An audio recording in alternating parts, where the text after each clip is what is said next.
ዓለም በ1945 ዓመተ ምህረት ሁለተኛው የዓለም ጦርነት ማለቁን አውጃለች። ሂትለር ወድቋል። ጃፓን እጇን ሰጥታለች። ነገር ግን በፊሊፒንስ ጫካ ውስጥ አንድ ወታደር አሁንም ጥይቱን አያሳርፍም። ለ30 ዓመታት ያህል ዓለም እንደተቀየረች፣ ሰዎች ወደ ጨረቃ እንደሄዱ፣ ቴክኖሎጂ እንደገሰገሰ አያውቅም። ለሱ አሁንም ጦርነቱ አልቆመም። ሂሮ ኦኖዳ ይባላል። ትዕዛዝን ለማክበር ሲል የወጣትነት እድሜውን በሙሉ በጫካ ውስጥ ከጠላት ጋር ሲዋጋ ያሳለፈ ጃፓናዊ ወታደር። የታሪክ ስለ ጽናት ብቻ አይደለም፣ ስለ ታማኝነት ትርጉምና በሰው ልጅ አይምሮ ውስጥ ስላለው ጽኑ እምነት እንጂ። ዛሬ በወግና እውነታ ጦርነቱ ያላበቃለትን የሂሮ ኦኖዳን አስገራሚ ታሪክ እንመለከታለን። December 26, 1944, Japanese soldiers landed in four-man. ታሪኩ የሚጀምረው በታህሳስ ወር 1944 ዓመተ ምህረት ነው። በወቅቱ የ22 ዓመት ወጣት የነበረው ሂሮ ኦኖዳ በጃፓን ጦር ውስጥ በልዩ የስለላና ውጊያ ትምህርቱን አጠናቆ ወደ ፊሊፒንስ ሉባንግ ደሴት ተላከ። የኦኖዳ ተልዕኮ ግልጽ ነበር። የአሜሪካ ጦር ደሴቲቱን ለመቆጣጠር የሚያደርገውን ሙከራ ማደናቀፍ፣ የአየር ማረፊያዎችን ማውደምና መረጃዎችን መሰብሰብ። ነገር ግን ኦኖዳ ከመነሳቱ በፊት ካዛዡ ሜጀር ዮሺሚ ቴኒጉቺ የተሰጠው ትዕዛዝ በታሪክ ውስጥ ታይቶ የማይታወቅና የኦኖዳን ሕይወት ለ30 ዓመታት ሰቅዞ ያዘ ነበር። ሜጀር ታኔጉቺ እንዲህ ይላል: ይህ ትዕዛዝ ፍጹም ነው። እጅ መስጠት ፈጽሞ የተከለከለ ነው። በገዛ እጅህ ሕይወትህን ማጥፋት አትችልም። 3 ዓመት ቢፈጅ 5 ዓመት ቢፈጅ ምንም ይሁን ምን እኛ ተመልሰን መተን እስክንወስድ ድረስ ደሴቲቱን አትለቅም።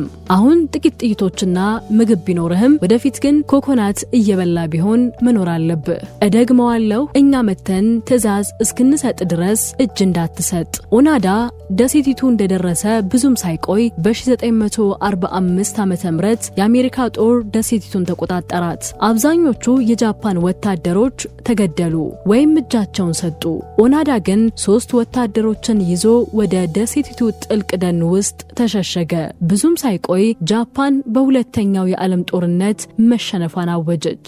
የአሜሪካ ጦርም በጫካ ውስጥ የቀሩ ወታደሮች እንዲወጡ ለማድረግ ከአውሮፕላን ወረቀቶችን ይበትን ጀመር። ኦኖዳ እነዚያ ጦርነቱ አብቅቷል ውጡ የሚሉ ወረቀቶችን አነበባቸው። ነገር ግን የእርሱ ወታደራዊ ስልጠናና ለአዛዥ ያለው ታማኝነት ሌላ ጥርጣሬ አሳደረበት። ይህ የጠላት ሴራ ነው ብሎ ደመደመ። ጃፓን በቀላሉ እጅ አትሰጥም።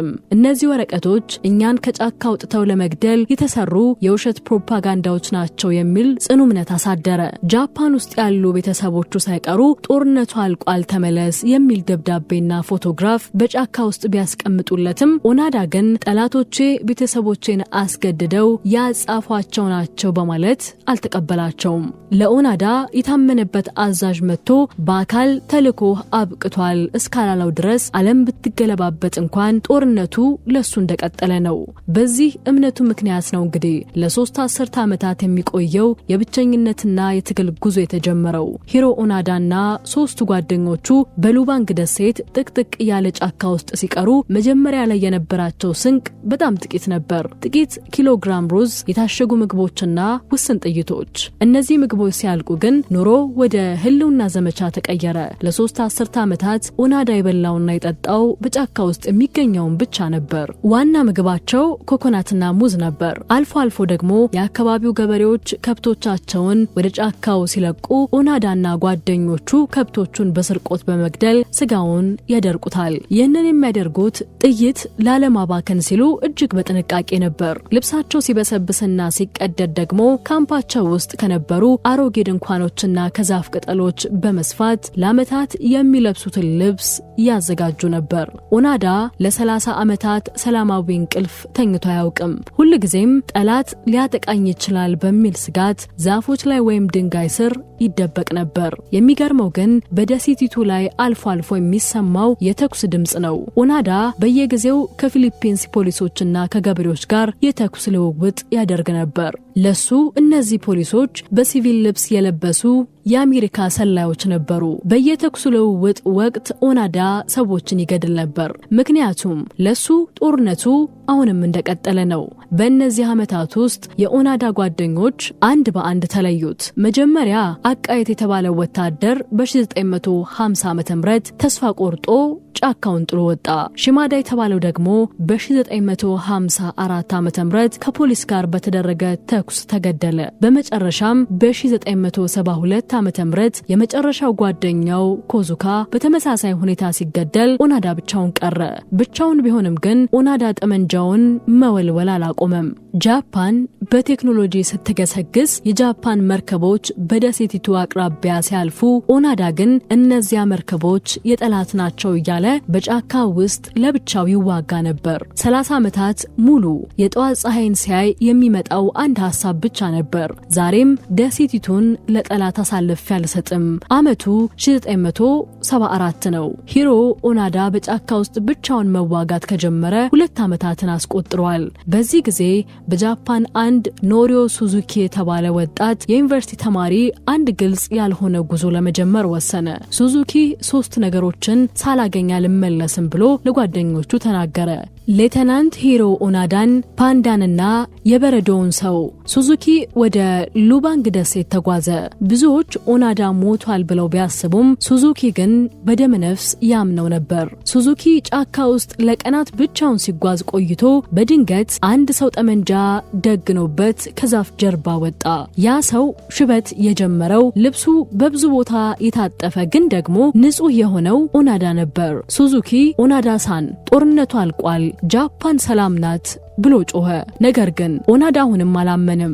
ለ30 ዓመታት ያዳበረው ጥርጣሬ የሰው የአሜሪካ ሰላይ ነው እንዲል አደረገው። ሱዙኪ ግን ተስፋ ሳይቆርጥ ስለ ጃፓን ወቅታዊ ሁኔታ አወራለት። ፎቶዎችንም አሳየው። ኦናዳ በሱዙኪ ንግግር ልቡ ቢነካም የወታደራዊ ስነ ምግባሩ ግን አላስቆመውም። እንዲህ አለው፣ ልጅ ሆይ ላምነህ እችላለሁ፣ ነገር ግን እኔ ወታደር ነኝ። ትዕዛዝ የሰጠኝ አዛዡ ራሱ መጥቶ ተልእኮህ አብቅቷል እስካላለኝ ድረስ ይህንን ጠመንጃ አላወርድም። ሱዙኪ የኦናዳን ጽናት ሲያይ ደነገጠ።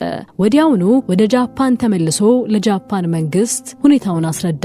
የጃፓን መንግስት የኦናዳን የቀድሞ አዛዥ ሜጀር ዮሺሚ ታኒጉቺን አፈላልጎ አገኘ። ሜጀር ታኒጉቺ በወቅቱ የ70 ዓመት አዛውንት ነበሩ። ወታደራዊ ህይወታቸው ተው የመጽሐፍት መደብር ከፍተው በሰላም እየኖሩ ነበር። በ1974 ዓ.ም መጋቢት ወር ላይ ሜጀር ታኒጉቺ ወደ ሉባንግ ደሴት ተጓዙ። ኦናዳ በተቀጠረበት ቦታ ላይ አዛዡን አያቸው። ታኒጉቺ 30 ዓመት ሙሉ የቆየውን ያንን ወታደራዊ ትዕዛዝ በይፋ ሰረዙት። ተልእኮህ አብቅቷል፣ እጅ ስጥ። ኦናዳ በዚያች ቅጽበት ነበር 30 ዓመት ሙሉ በከንቱ ሲዋጋ እንደነበር የተገነዘበው። ያረጀውን ጠመንጃውን 500 የሚጠጉ ጥይቶችንና ከ30 ዓመት በፊት አባቱ የሰጡትን ሰይፍ በአዛዡ ፊት አስቀመጠ። የፊሊፒንስ ፕሬዝዳንት የነበሩት ፈርዲናንድ ማርኮስ ኦናዳን በታማኝነቱ ይቅርታ አደረጉለትና ወደ ሀገሩ እንዲመለስ ፈቀዱለት። ኦናዳ ግን ወደ ጃፓን ሲመለስ የሚጠብቀው ሌላ ትልቅ ድንጋጤ ነበር። መጋቢት 1974 ዓ.ም ሂሮ ኦናዳ ቶኪዮ አውሮፕላን ማረፊያ ሲደርስ በሺዎች የሚቆጠሩ ጃፓናውያን እንደ ብሔራዊ ጀግና ተቀበሉት። የታማኝነት ተምሳሌት፣ የጃፓን መንፈስ መገለጫ እየተባለ ተወደሰ። ነገር ግን ኦናዳ ለ30 ዓመታት ሲያልማት የነበረችው ያቺ ጃፓን አልነበረችም የጠበቀችው። እሱ ትቶት የሄደው ዓለም የክብር የጦርነትና የወታደራዊ ስነ ስርዓት ዓለም ነበር።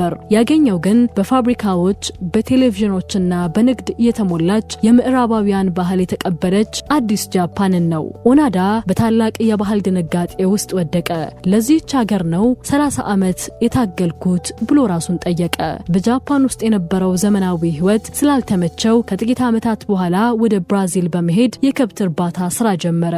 በኋላም ወደ ጃፓን ተመልሶ ለወጣቶች የተፈጥሮ ትምህርት ቤት ከፈተ። ወጣቶች እንደሱ ጫካ ውስጥ እንዲተርፉ ሳይሆን የውስጥ ጥንካሬን እንዲያዳብሩ ያስተምር ነበር። ሂሮ ኦናዳ በ2014 ዓ.ም በ91 ዓመቱ ህይወቱ አለፈ።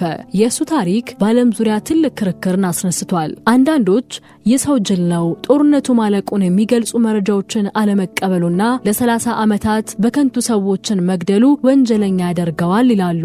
ሌሎች ደግሞ እሱ ለገባው ቃልና ለትዕዛዝ የታመነ ጀግና ነው። ጽናቱ በሰው ልጅ ታሪክ ውስጥ አቻ የለውም ይላሉ። እውነታው ግን አንድ ነው። ኦናዳ ለ30 ዓመታት ሙሉ ጫካ ውስጥ ሲዋጋ የነበረው ከጠላት ጋር ብቻ አልነበረም፣ በራሱ አእምሮ ውስጥ ካለው እምነት ጋር እንጂ።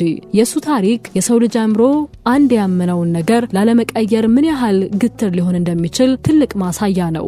ውድ የወግና እውነታ ቤተሰቦች የሂሮ ኦናዳ ታሪክ ለእናንተ ምን ትርጉም አለው? በህይወታችሁ ውስጥ ጦርነቱ አብቅቷል እየተባላችሁ ግን ደግሞ እምቢ ብላችሁ የምትዋጉለት የራሳችሁ ጫካ አለ? ጽናትና ግትርነት የሚለያዩበት መስመር የት ላይ ነው? ሐሳባችሁን በኮሜንት አጋሩን። እንደዚህ ያሉ እውነተኛና አስተማሪ ታሪኮች እንዲደርሷችሁ ሰብስክራይብ ማድረጋችሁን እንዳትረሱ። በቀጣይ በሌላ አስገራሚ ታሪክ እስክንገናኝ ድረስ ሰላም ለእናንተ ይሁን። ቸር ሰንብቱ።